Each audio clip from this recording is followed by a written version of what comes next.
Hello everyone, welcome to my YouTube channel Assamese Online Tuition ZS. এই ভিডিঅ'টোৰ জৰিয়তে আমি আজি শিকিম প্ৰিপজিচনৰ বিষয়ে।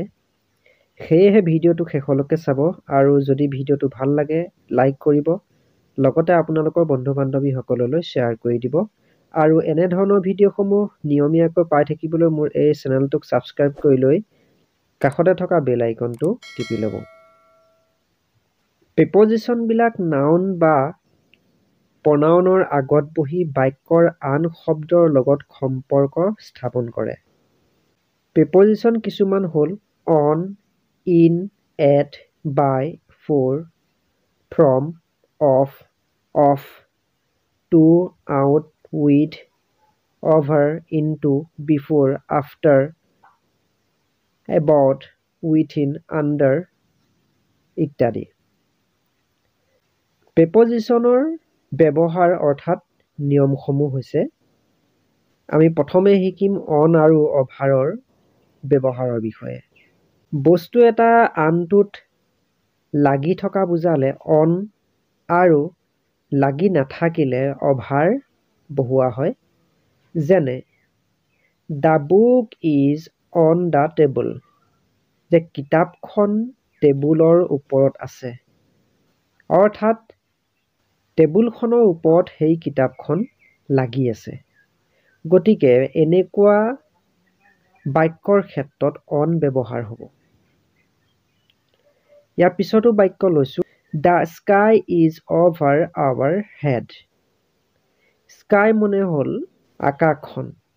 গতিকে আমাৰ মূৰৰ ওপৰত যদিও আছে কিন্তু আমাৰ মূৰতে লাগি থকা নাই, সেয়েহে ইয়াত কিন্তু অভাৰ ব্যৱহাৰ হ'ব। যেনে the sky is over our head. ইয়াৰ পিছৰ নিয়ম প্ৰণালীটো হৈছে যে খালী ঠাইৰ পিছত ডাউন, নাইট, নুন আদি শব্দ থাকিলে এট ব্যৱহাৰ হয় আৰু মৰ্ণিং, ইভিনিং, আফটাৰনুন আদিৰ লগত ইন ব্যৱহাৰ কৰিব লাগে। যেনে ৰাম কেম এট নাইট। এই বাক্যটোত ডেছৰ পিছত নাইট আছে, গতিকে সেইকাৰণে এট ব্যৱহাৰ কৰিব লগা হৈছে। তাৰ পিছৰ বাক্যটো হৈছে যে উই প্লে ইন দ্য আফটাৰনুন। এই বাক্যটো ডেছৰ পিছত আফটাৰনুন আছে, যে সেয়েহে ডেছত সদায় ইন ব্যৱহাৰ হ'ব। ইয়াৰ পিছৰ নিয়ম প্ৰণালীটো হৈছে যে খালী ঠাইৰ পিছত মাহ আৰু বছৰ উল্লেখ থাকিলে ইন ব্যৱহাৰ হয় আৰু তাৰিখ বা নিৰ্দিষ্ট বাৰৰ উল্লেখ থাকিলে অন ব্যৱহাৰ হয়। যেনে উই ৱেণ্ট দেয়াৰ ইন মাৰ্চ। এই বাক্যটোত ডেছৰ পিছত মাৰ্চ আছে। মাৰ্চ হ'ল এটা মাহৰ নাম, সেয়েহে ইয়াৰ আগত সদায় ইন ব্যৱহাৰ হয়। আমি ইয়াৰ পিছৰ বাক্যটো লৈছো, আই মিট হিম অন 23 মাৰ্চ। গতিকে এই বাক্যটো ডেছৰ পিছত 23 মাৰ্চৰ কথা উল্লেখ আছে। যিহেতু এইটো মাহৰ এটা নিৰ্দিষ্ট বাৰৰ কথা উল্লেখ কৰা হৈছে বাবে আমি ইয়াত অন ব্যৱহাৰ কৰিব লাগিব। আমি ইয়াৰ পিছৰ নিয়ম প্ৰণালীটো লৈছো যে খালী ঠাইৰ পিছত যান বাহনৰ উল্লেখ থাকিলে বাই ব্যৱহাৰ হয় আৰু ফুট শব্দটো থাকিলে অন ব্যৱহাৰ হয়। যেনে উই গ টু স্কুল বাই বাছ। এই বাক্যটোত ডেছৰ পিছত বাছ আছে। যদি বাছ থাকে তেনে ক্ষেত্ৰত কিন্তু বাই ব্যৱহাৰ হয়। আমি ইয়াৰ পিছৰ বাক্যটো লৈছো, he comes to school on foot. ডেছৰ পিছত ফুট আছে, গতিকে ফুটৰ আগত সদায় অন ব্যৱহাৰ হয়। আমি ইয়াৰ পিছৰ নিয়ম প্ৰণালীটো লৈছো যে খালী ঠাইৰ পিছত কেৱল ইংক শব্দটো থাকিলে ইন ব্যৱহাৰ হয় আৰু পেন বা পেঞ্চিল আদিৰ উল্লেখ থাকিলে উইথ ব্যৱহাৰ হয়। যেনে he wrote the letter in ink. ইয়াত কিন্তু ডেছৰ পিছত ইংক আছে, গতিকে ইয়াত বহিব ইন। আমি ইয়াৰ পিছৰ বাক্যটো লৈছো যে he wrote the letter with a pen. ইয়াত কিন্তু ডেছৰ পিছত এ পেন আছে, গতিকে ইয়াত সদায় উইথ ব্যৱহাৰ হয়। আমি ইয়াৰ পিছৰ নিয়ম প্ৰণালীটো লৈছো, চাৰিসীমাৰ ভিতৰত বুজালে ইন ব্যৱহাৰ হয় আৰু চাৰিসীমাৰ বাহিৰত বুজালে টু আৰু সীমাতে বুজালে অন ব্যৱহাৰ হয়। যেনে Delhi is in the middle of India. গতিকে এই বাক্যটোত চাৰি সীমাৰ ভিতৰত যে দিল্লীখন আছে সেইটো বুজাইছে বাবে ইয়াত ইন ব্যৱহাৰ কৰা হৈছে। ইয়াৰ পিছৰ বাক্যটো হৈছে the Himalayas R on the north of India.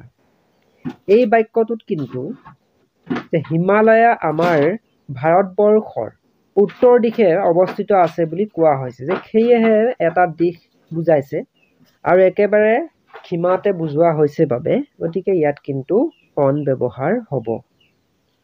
আমি ইয়াৰ পিছৰ নিয়ম প্ৰণালী ল'ম যে খালী ঠাইৰ পিছত চোকা অস্ত্ৰ শস্ত্ৰ আদিৰ উল্লেখ থাকিলে যে কিল্ড শব্দটোৰ পিছত উইথ ব্যৱহাৰ হয় আৰু খালী ঠাইৰ পিছত ব্যক্তিবাচক শব্দ থাকিলে কিন্তু বাই ব্যৱহাৰ হয়। যেনে the man was killed with a knife. এই বাক্যটোত ডেছৰ পিছত কিন্তু নাইফ শব্দটো আছে, নাইফ হ'ল কটাৰী, গতিকে চোকা অস্ত্ৰ হয়, যে সেয়েহে ইয়াত কিন্তু খালী ঠাইত উইথ ব্যৱহাৰ হ'ব। আমি ইয়াৰ পিছৰ বাক্যটো ল'ম যে the man was killed by his enemy. এই বাক্যটোত কিন্তু এনেমি হৈছে দুশ্মন বা শত্ৰু, গতিকে এনে বাক্যৰ ক্ষেত্ৰত কিন্তু বাইহে ব্যৱহাৰ কৰিব লাগে। আমি ইয়াৰ পিছৰ নিয়ম প্ৰণালীটো লৈছোঁ যে খালী ঠাইৰ পিছত ব্যক্তিবাচক শব্দ উল্লেখ থাকিলে যে কোৱাৰেল শব্দটোৰ লগত উইথ ব্যৱহাৰ হয় আৰু সম্পত্তি বা টকা পইচা বস্তু আদিৰ উল্লেখ থাকিলে অভাৰ ব্যৱহাৰ হয়। যেনে we should not quarrel with our friends. গতিকে এই বাক্যটোত কোৱাৰেলৰ পিছত যে বন্ধু বান্ধৱীৰ কথা উল্লেখ আছে, যে সেয়েহে কিন্তু ইয়াত উইথ ব্যৱহাৰ হ'ব। তাৰ পিছৰ বাক্যটো হৈছে যে the two boys quarrelled over a mango.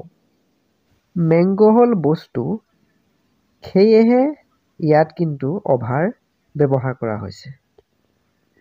বন্ধু বান্ধৱীসকল, এয়াই আছিল আজি প্ৰিপজিশ্যনৰ কেইটামান উদাহৰণ। যদি ভিডিঅ'টো চাই ভাল পালে লাইক কৰিব, লগতে আপোনালোকৰ বন্ধু বান্ধৱীসকললৈ শ্বেয়াৰ কৰি দিব আৰু এনেধৰণৰ ভিডিঅ'সমূহ নিয়মীয়াকৈ পাই থাকিবলৈ মোৰ এই চেনেলটোক ছাবস্ক্ৰাইব কৰি লৈ কাষতে থকা বেল আইকনটো টিপি ল'ব। ভিডিঅ'টো সম্পূৰ্ণকৈ চোৱাৰ বাবে ধন্যবাদ।